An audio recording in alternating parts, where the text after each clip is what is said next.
Hello everyone, সবাইকে welcome জানাচ্ছি আমার চ্যানেলে আরেকটা নতুন রেসিপি দেখার জন্য। আজকে শেয়ার করব ভীষণ মজাদার বরবটি ভর্তার রেসিপি।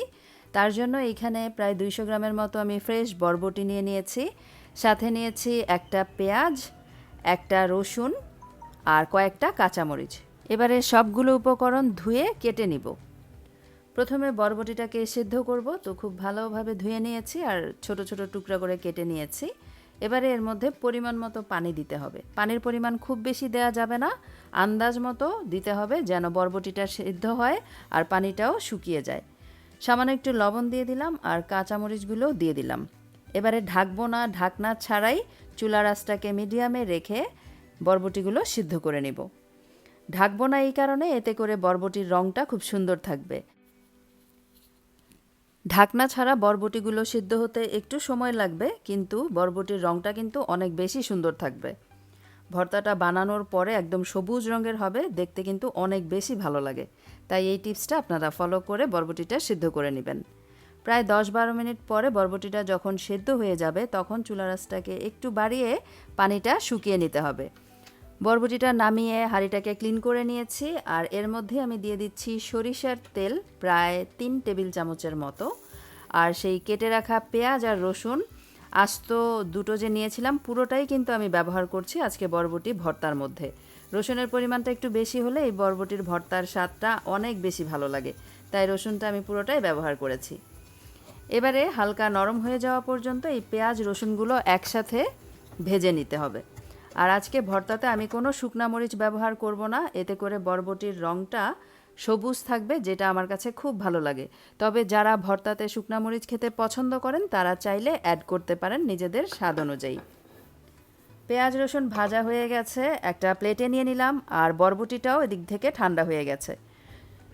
পেঁয়াজ রসুন আর বরবটি সব যখন ঠান্ডা হয়ে যাবে তখন ব্লেন্ডারের জারে নিয়ে নিব।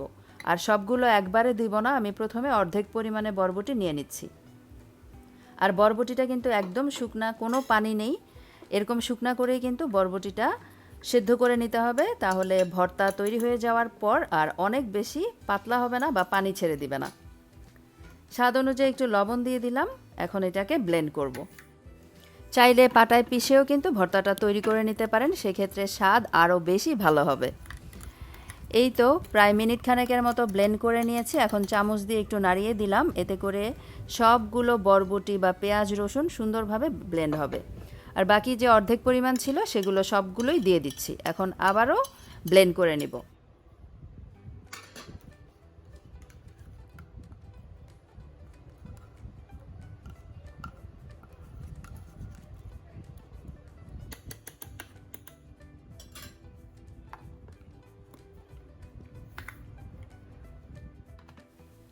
ব্লেন্ডারটাকে কিন্তু একবারে অন করে রাখা যাবে না, 30 সেকেন্ড অন করে তারপর অফ করে দিতে হবে, আবার 30 সেকেন্ডের জন্য ব্লেন্ডারটাকে অন করতে হবে।